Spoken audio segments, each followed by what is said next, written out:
안녕하십니까. 사회복지학개론 기출문제 풀이 들어갑니다. 메비우스 기출문제 이번 시간에 챕터 5 사회복지 정책 들어갑니다. 사회복지 정책의 1번 문제부터 보겠는데요.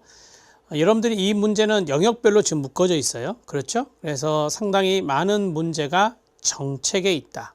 이렇게 말씀드릴 수 있습니다. 가장 많습니다. 어떤 분이 질문을 하나 올렸는데요. 사회복지학개론의 메비우스 기출문제집에 약간의 불만이 있는 것 같습니다. 그래서 좀 제가 해명을 하겠습니다. 지금 메비우스 기출문제를 영역별로 나눈 것이 이제 3년 차입니다. 2021년판까지 하면 3년 차인데요. 이 수험생 여러분들의 교재 비용에 부담이 많잖아요. 또 그러한 질문들도 많이 들어오고 3년 전부터 처음에는 연도별만 했다가 영역별도 만들어 주세요 라고 해서 영역별을 만들어서 연도별과 그 다음에 영역별 둘로 나누어서 이제 분권을 한 거예요. 연도별 문제는 여러분들이 모의고사식으로 테스팅을 하면 돼요. 기출문제가 가장 중요한 거 알고 계시잖아요. 그래서 연도별로 공부를 하고 여러분들이 사회복지학개론의 모의고사 문제는 그리 많지 않아요. 그래서 이 기출문제를 모의고사식으로 풀면 좋겠다라고 해서 연도별 문제를 만든 거죠. 그러니까 연도별 문제를 안 내면 영역별 문제 한 권으로 하면은 좀 아쉬운 점이 있긴 있죠. 연도별도 보고 싶은데 연도별이 없으면. 그래서 이제 교재가 2권이 된 겁니다. 한 권보다 2권이 책값이 비싸죠, 당연히. 그래서 이제 처음에 연도별, 영역별을 만들고 그 다음에 두 번째 2020년 대비로 두 번째 문제집이 나온 거잖아요. 2019년에 시험을 많이 봤어요. 80문제가 있었거든요. 근데 그 80문제를 중간에 다 집어넣으면 그 전년도에 교재를 산 분들은 또 사야 돼요. 80문제가 중간중간에 다 들어가니까. 그래서 많은 수험생들이 그렇게 중간에 넣지 마시고 뒤에다가 붙여주십시오 라고 했어요. 왜냐하면 그러면 교재를 안 사도 되잖아요. 변경된 부분만 이제 보면서 변경된 부분만 수정하면 되는 거니까. 그리고 어차피 최근 기출문제는 다 해설 강의도 듣고 그 다음에 다 공부를 하시니까요. 이해되시죠? 그래서 이번에도 제가 이번에는 40문제잖아요. 40문제를 봤어요. 지방직 한 번, 국가직 한 번, 2번을 봤단 말이에요. 그러면 40문제를 중간에 집어넣으면 교재를 또 사셔야 돼요. 그래서 제가 이번까지만 2021년도까지만 뒤에다 붙일 거예요. 근데 어떤 분이 여기에 대해서 조금 기분 나쁜 좀 말씀을 하시면서 이제 제가 기분 나쁜 게 아니라 그 수험생 입장에서는 기분이 좋지 않다라고 하는 거죠. 제가 해명을 하는 거예요. 여러분들의 교재 비용, 교재 구매 비용을 줄여드리려고 뒤에다가 최신 기출문제를 넣은 거죠. 예를 들어서 정책의 COS 파트가 있어요. COS 인보관 파트가. 그러면 COS 인보관 파트에다가 최근에 2년 정도 나왔던 것들을 중간에 삽입하게 되면 교재를 다시 사셔야 돼요. 왜? 강의를 들으시려면. 그렇죠. 그리고 기출문제 같은 경우는 매년 업데이트되는 강의를 보지 예전 강의를 잘 안 보잖아요. 근데 기존에 정리를 잘 해놓은 곳이 있는데 그거를 버리기가 아깝다라고 하는 거예요. 그 마음 저도 이해해요. 그래서 저는 2년 동안 그렇게 집어넣었어요. 뒤에다가 2022년 사회복지학개론이 필수 과목이 되는 그 해는요, 제가 2년 동안에 뒤에 넣었던 것들을 다 중간에 삽입할 거예요. 그러면 2022년에는 죄송하지만 여러분들이 교재를 꼭 사셔야 됩니다. 2년 동안은 그냥 안 사고 공부해도 됐어요. 하지만 또 이렇게 만들면 또 이렇게 불만이 있는 분들이 나오더라고요. 제가 거기에다가 댓글을 달 수가 없어서 못 쓰고 강의에서 말씀을 드립니다. 제가 이제 이렇게 했다는 것을 말씀드리고요. 그다음 해설에 대한 부분을 좀 말씀드릴게요. 해설에 대한 부분이 제가 생각할 때는요. 예를 들어서 반복적으로 쭉 나오는 것들이 있잖아요. 그런 것들을 또 굳이 해설을 많이 달면 교재 페이지가 늘어나고 책 구매 비용이 늘어나요. 그래서 이 정도면 그냥 간단하게 해설 달아도 되겠다. 그런 것들은 간단하게 달고 그 다음에 좀 더 깊이 있게 해야 될 대목은 깊이 있게 넣었어요. 예를 들어서 3번의 베브리지 보고서 이 문제 못 풀 사람 어디 있어요. 하지만 이 베브리지 보고서에 대해서 좀 더 깊이 있게 알고는 있어야 될 거 아닙니까? 이 밑에 해설 장황하게 돼 있잖아요. 이 해설 같은 경우가 이론서에 있는 것을 가져오는 거예요. 그러니까 제가 좀 이렇게 해설이 좀 풍성하게 들어있는 것은 되게 이론서에 있는 해설을 가져온 거예요. 되게 여러분들이 올인원 과정을 많이 패스하시잖아요. 강의도 많고 시간도 없고 하니 필수 과목에 3과목도 하기 버거운데 선택 과목에서 핵심 요약이라든지 아니면 필기 노트라든지 기출문제 정도만 보신단 말이에요. 그러면 이론서를 보실 기회가 없잖아요. 그러면 기출문제 여기에다가 이론서에 해당되는 것들을 좀 넣어주고 나중에 이제 실전 문제 나오겠죠. 실전 문제에 해당되는 것도 이론서에 있는 것을 해설 좀 넣어주고 그런 식으로 해서 한 번이라도 보시게 만들려고 하는 의도가 있는 거예요. 책을 두껍게 만들어서 비싸게 팔아먹을 마음은 전혀 없습니다. 저는 여러분들이 수험생활 할 때 단돈 1,000원도 아깝게 생각하는 거 다 알고 있어요. 그러니까 거기에 대해서는 저한테 오해하지 마시고 교재는 2년 동안에 그렇게 해서 만들어진 거고 그 다음에 해설 같은 경우는 두꺼운 이론서를 잘 안 보는 경향이 있기 때문에 제가 여기에 대해서 좀 보충 학습을 해라 라는 차원에서 넣어드린 거다. 이렇게 말씀드립니다. 좀 잔소리를 했습니다. 최근에 이제 글이 올라와서 거기에 대해서 제가 좀 해명을 해야 되겠다라는 말씀을 먼저 드렸죠. 자, 진행하겠습니다. 사회복지 정책은 정말 중요합니다. 9문제에서 10문제 정도가 출제되는 부분이라서 정말 여러분들이 중요도가 높다라고 생각을 하셔야 되고요. 맨 앞에 보시면 인포메이션이 있잖아요. 인포메이션에 각 직렬마다 나왔던 것들을 도표로 넣었어요. 뭐 이것도 좀 불만이시더라고요. 앞에 인포메이션 너무 길다.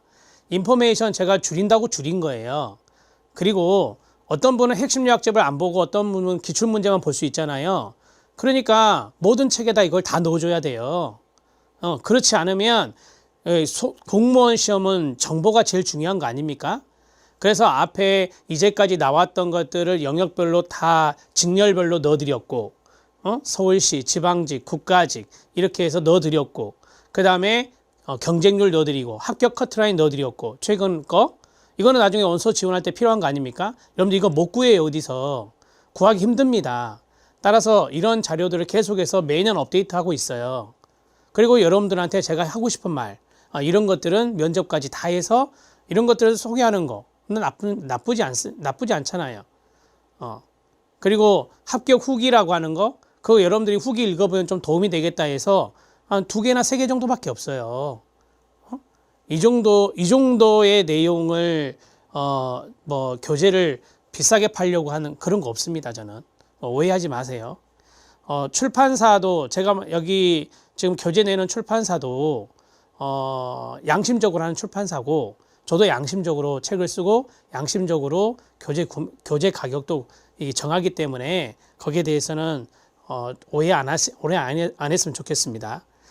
자, 앞에 있는 자료를 보시면 사회복지 정책에 여러 시험에 나왔던 테마들이 있어요. 그 테마들을 여러분들이 이제 시험 보기 전에 한번 쭉 훑으셔야 돼요. 훑으시면서 이거 나왔어? 나 이거 처음 듣는데? 그러면 찾으셔야죠. 찾아서 그걸 확인하고 가셔야 돼요. 공무원 시험은 한 문제 차이로 떨어진 사람 많아요. 그리고 필기에서 한 문제로 인해서 떨어지고 합격하고 하기도 하지만 면접에서도 그게 크게 좌우할 수 있어요. 필기시험 점수 때문에. 그래서 여러분들은 정책에 대해서 실천에 대해서 법령에 대해서 제가 강조했던 영역이 되게 이런 영역들이잖아요. 이런 영역들에 기출되었던 것들 나왔던 것들 앞에 인포메이션에 나와 있는 것들을 시험 보기 한 15일 전에는 쭉 훑으셔야 돼요. 그래서 나 이거 할 수 있어. 이거 할 수 있어. 이거 할 수 있어. 하나씩 제끼면서 마스터를 하셔야 됩니다. 자, 이제 잔소리 그만하고 진행하도록 하겠습니다. 쭉 보면 역사 문제가 쫙 나와요. 영국의 역사, 미국의 역사, 독일의 역사, 우리나라 역사까지 역사 문제가 쭉 나옵니다. 역사 문제를 해보겠습니다. 첫 번째는 영국의 베버리지 리포트입니다. 1942년이고요. 자, 이게 채택하고 있는 기본 원칙들이 있습니다. 옳지 않은 것인데 첫 번째 포괄성이라는 단어 보이시죠? 그 다음에 통합이라는 단어 보이시죠? 이 차등기여 이런 거 안 나온다 그랬어요. 급여 적절성이 나오죠? 답은 3번입니다. 우리가 이제 이것들을 사회보험의 원칙이다 그래요. 사회보험의 6원칙이다 라고 하거든요. 사회보험의 6원칙. 해설에도 나오죠? 해설에도 6원칙 6가지가 쭉 나와 있어요. 근데 나중에 이제 계속 풀어보시면 아시겠지만 답이 거의 고정돼 있어요. 옳지 않은 것에 해당되는 것이 소득 비례가 나오면 안 돼요. 소득 비례가 나오면 안 되고 차등이 나오면 안 돼요. 왜 이런 걸 낸지 아세요? 되게 사회보험 같은 경우는 소득 수준에 따라 보험료가 다르잖아요. 아, 배불지 보고서도 그렇게 했겠지. 그래서 이렇게 내는 거예요, 출제위원들이. 자, 사회보험의 6원칙에는요, 소득 수준에 상관없이 똑같이 돈을 내자. 균일 기여. 그러니까 똑같이 돈을 받아야 되겠죠. 똑같이 돈을 냈으니까. 균일 급여와 균일 급여가 있어요. 이걸 정액 기여, 정액 급여라고도 해요. 자, 균일이란 단어가 좀 더 여러분들이 더 받아들일 때 똑같이 낸다고 이 말이잖아요. 소득 비례, 차등 이런 말 나오면 안 된다는 거 기억하십시오. 자, 이 적용의 포괄성이라는 것은 뭐냐면 우리가 사회보험을 왜 넣죠? 사회적 위험에 대비해서 넣는 거잖아요. 그래서 위험 대상의 포괄성이거든요. 사회적 위험은 포괄하자라고 하는 겁니다. 그 다음에 행정입니다. 행정. 행정은 통합하자. 행정을 따로따로 분리하지 말고 통합하자라고 하는 거죠. 행정 책임을 통합할수록 효율성이 높아지니까. 그 다음에 급여는 적절하게, 다른 말로 충분하게 주자라고 하는 거예요. 이렇게. 그러면 하나, 둘, 셋, 넷, 5개가 끝났어요. 하나 남았죠. 그게 뭐예요? 네, 피보험자는 구분하자라고 하는 거예요. 피보험자는 구분하자. 6가지로 구분했었죠. 그래서 피보험자 구분의 원칙입니다. 자, 정리됐습니다. 답은 3번이고요. 여기서 한번 설명을 해야 다음에 이제 좀 설명을 덜 하니까 미리 설명을 좀 했습니다. 자, 2번 배루지 보고서에 대한 설명인데요. 옳지 않은 것은 오지선다인 거 보니까 서울시 보건기출인데요. 여기도 이렇게 되어 있죠. 이렇게 소득 비례로 되어 있잖아요. 소득 비례로 부과하며 차등 이것도 아니죠. X, X. 답은 1번이겠네요. 자, 2번 국가는 관리와 비용 부담에 책임을 져야 된다. 우리나라 사회보험 한번 생각해 보세요. 우리나라 사회보험도 중앙정부가 책임지고 있죠. 국민연금, 그 다음에 건강보험, 그 다음에 장기요양보험은 보건복지부가, 산재보험, 그 다음 고용보험, 이건 고용노동부가 하고 있죠. 최저생활보장을 권리로 규정하고, 네, 권리 강조했던 거 맞아요. 생존권을 처음으로 사회보장에 받아들여 구빈법 사상을 근본적으로 전환시킨 보고서가 바로 베브리지 보고서가 됩니다. 자, 이거 3번 지문이요. 이거 잘 나옵니다. 알아놓으셔야 돼요. 구빈법 사상을 근본적으로 변화시켰다라고 했는데요. 여기에 이제 대표적인 제도가 국민부조법이라고 하는 거예요. 국민부조법이라고 하는 거예요. 베브리지 보고서가 나오고 나서 그 후에 1940년대 말에 국민부조법이 제정되게 돼요. 그전에는 구빈법 체제였거든요. 그 구빈법 체제를 종식시킨 거예요.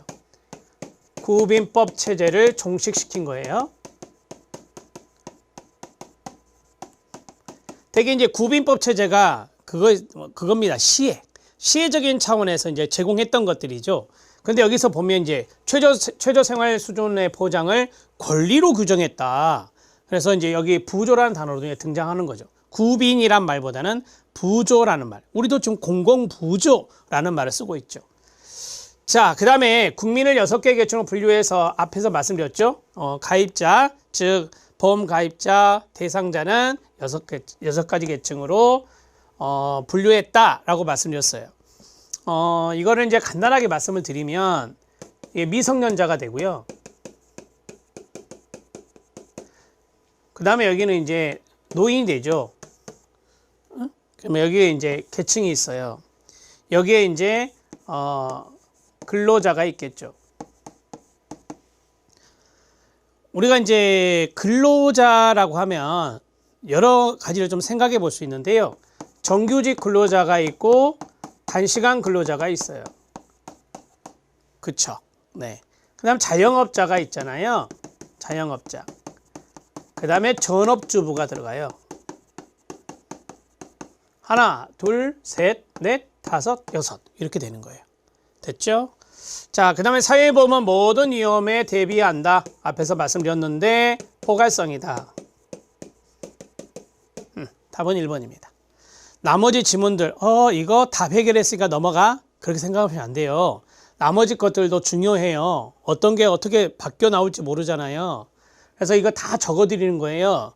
이거 적어드리는 이유는 나중에 이것이 심화되어서 어렵게 나올 수 있어요. 그럼 그 문제를 해결해야 되잖아요. 이거는 전체적인 지문들을 보면, 아니, 답만 찾기 하면은 쉬워요. 소득비례 X, 차등 X, 그것만 알면 풀 수 있는 문제 아닙니까? 근데 그거 1번을 맞게 틀어놓고, 맞게 거쳐놓고, 나머지 지문을 틀리게 만들 수도 있잖아요. 그런 것을 대비하시는 것이 필요하거든요. 문제풀이에서는 3번입니다. 다음 보기 내용과 관계 깊은 것은, 여기서 가장 중요한 게, 여기 보면 5대 악이 나와요. 결핍, 질병, 나태, 무지, 불결 나오고요. 또 요거. 요람에서 무덤까지라고 하는 거. 배부지 보고서죠, 당연히. 5번이 답이에요. 현대사회 진보를 가로막고 있는 사회문제 5대 악. 자, 나무 궁에 불 질렀다. 베버리지는 나무 궁에 불 질렀다. 여기 있는 거 찾으세요. 나태, 그 다음에요. 무지, 무질서 아닙니다. 서울시에서 무질서로 낸 적이 있긴 있어요. 그 다음에 궁핍. 궁핍은 저기 결핍과 동의어가 되고요. 그 다음에 빈곤을 말하는 거예요. 빈곤. 그 다음에 불결. 그 다음에 질병입니다. 이게 5대 악이라고 그래요. 자, 이것을 5대 악으로 들고 요람에서 무덤까지라는 경제적인 소득 보장 정책인 사회보장 체계가 확립되었다. 자, 요람에서 무덤까지 사회보장을 강조했던 사람은 베버리지입니다. 제가 이걸 쓴 이유가 있습니다. 5대 악이 이거예요. 사회의 5대 악이 이거고, 이건 베버리지가 이야기한 겁니다. 그럼 여기에 대한 해결책이 있다라고 하는 거죠. 나중에 여러분들은 제3의 길이라는 문제를 풀게 됩니다. 제3의 길에 앤서니 기든스가 나옵니다. 기든스는 이 5대 악에 대한 해결책을 제시하고 있어요. 이게 연결 문제로 잘 나오거든요. 이 두 가지의 별표를 쳐야 됩니다. 나태, 진취성이 해결 방법이에요. 무지, 모르니까 교육이 해결책이 돼요. 질병, 의료보장이 해결책이 되겠죠. 그럼 여기 두 가지는 뭘까요? 이게 어려운 거예요. 이게 암기법, 좀 그렇지만 자궁불안입니다. 자궁불안, 자, 궁 여기 있네요. 불, 안 여기 불이 있네요. 그럼 여기에 자가 들어가는 거예요. 여기에 안이 들어가는 거예요. 이게 뭐겠어요? 자, 궁핍한 사람들, 빈곤한 사람들 뭐 강조하죠? 자활. 자활이 아니에요. 자활을 조금 더 스스로 하는 거잖아요. 그래서 자율성. 됐죠? 네. 그 다음에 여기 안녕입니다. 안녕. 불결은요, 웰빙 상태가 아닌 거예요. 안녕 상태가 아닌 거예요. 불결은. 그래서 안녕, 웰빙이라는 단어를 쓴 겁니다. 이렇게 해서 짝짝 연결하는 문제도 충분히 나올 수 있고요. 연결한 문제 잘 냈었어요. 서울시에서 좋아했던 문제 중에 하나입니다. 자, 이제 4번 문제 들어갑니다. 계속 베브리지 보고서예요. 베브리지 보고서에 대한 설명으로 옳은 것은 이다. 오지선다인 거 보니까 이것도 서울시. 5대 악은 결핍, 질병, 나태, 불결, 무지. 오답 노트 바로바로 하세요. 이렇게. 자, 보험료는 소득에 비례한다? 아니. 정률로 낸다? 아니. 균일, 기여. 낸다 그랬으니까 균일, 기여로 쓰면 돼요. 자, 그 다음 영국 이외의 프랑스, 독일, 스웨덴 등은 이 보고서의 영향을 받지 않았다? 아니요. 받았습니다. 1942년에 출간된 이 보고서는 유럽 전역에 영향을 끼쳐요. 그래서 사회보장에 관심을 갖게 합니다. 1944년 6월 12월 아니 1942년이라고 말씀드렸잖아요. 앞에서 한번. 그러면 사회보장의 전제조건, 이거 별표. 이건 단독으로도 나옵니다. 사회보장 전제조건 완전 아프예요. 완전 고용, 이게 아동수당과 동의어거든요. 가족수당, 아동수당. 그 다음에 포괄적 보건 서비스예요. 이 보건이란 단어 놓치면 안 돼요. 이 자리에 교육이 들어가면 안 됩니다. 포자만 외우면 약간 힘들 수 있어요. 그래서 완전 포의 NHS 많이 들어보셨을 건데요. 우리나라는 NHI죠. 사회보험이니까 인슈어런스를 써요. 여기는 국민 건강 서비스, 내셔널 헬스 서비스거든요. 그래서 국민 건강 서비스 이렇게 말합니다. 완전 아포 NHS, NHS로 나올 수도 있어요. 국민 여기 건강 서비스로 나올 수 있거든요. 그래서 이걸 써드리는 거예요. 아, 보건 건강이구나. 교육이 아니라. 자, 맞습니다. 완전 아포 답은 5번입니다. 됐습니까?